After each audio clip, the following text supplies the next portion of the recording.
Hello guys, welcome back to my channel Prius blog. So আজ office থেকে তাড়াতাড়ি চলে এসেছিলাম, আর অফিস থেকে আসার পর মাকে বলছিলাম যে মা আজ একটুখানি না চিকেন খেতে ইচ্ছা করছে। তো মা বললো যে তাহলে এক কাজ কর, চিকেন না মটনই নিয়ে আয়। তো আমি মাকে বললাম যে হ্যাঁ মা চলো তাহলে মটনই কিনে নিয়ে আসি, মটন তো আমার খুবই ভালো লাগে খেতে। তারপরে তোমরা দেখতেই পেলে আমি তাড়াতাড়ি করে রেডি হয়ে নিয়েছিলাম, আর এই দেখো আমি আর পিসি বেরিয়ে পড়েছিলাম বাজারে। আর বৃষ্টির সময় দেখো রাস্তাটা পুরো কাদা কাদা হয়ে থাকে, একদমই ভালো লাগে। আমাদের বাড়ি থেকে বাজার প্রায় 15 মিনিটের রাস্তা, তাই আমি আর পিসি গল্প করতে করতে বাজারে পৌঁছে গেছি।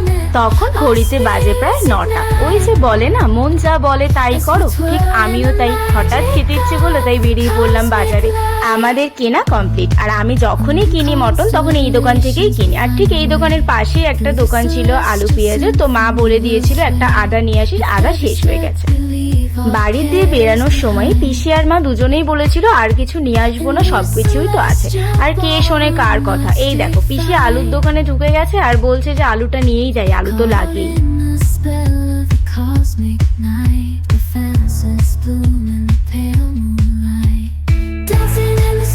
বাজার হাট কমপ্লিট করে এদিকে বাড়ির দিকে রওনা হলাম। পিসি বললো যে চল রিক্সা করে চল, এতটা রাস্তা হাঁটতে পারবো না। ওদিকে মারও রান্না করতে দেরি হয়ে যাবে। এখন অপেক্ষা করছি মা কখন খেতে দেবে, কারণ সন্ধ্যেবেলায় তেমন একটা কিছু খাওয়া হয়নি, একটা ইপি খেয়েছিলাম।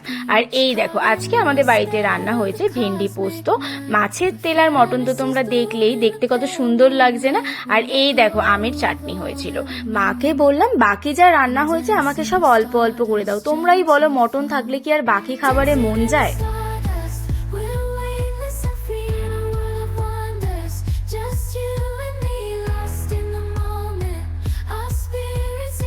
অনেকেই বলে চিকেন বা মটন যাই হোক লেবু দিয়ে খেলে নাকি স্বাদটাই চলে যায়, কিন্তু আমার তো আবার উল্টো, লেবু দিয়ে খেলেই কেন জানি না মনে হয় বেশি ভালো লাগছে। তোমাদের কেমন লাগে গো? আর যদিও লেবুটা নিয়ে নি, শুধু স্যালাডে পেঁয়াজটাই রেখেছি। তোমাদের সাথে গল্প করতে করতে ভিডিওটা প্রায় শেষের পথে।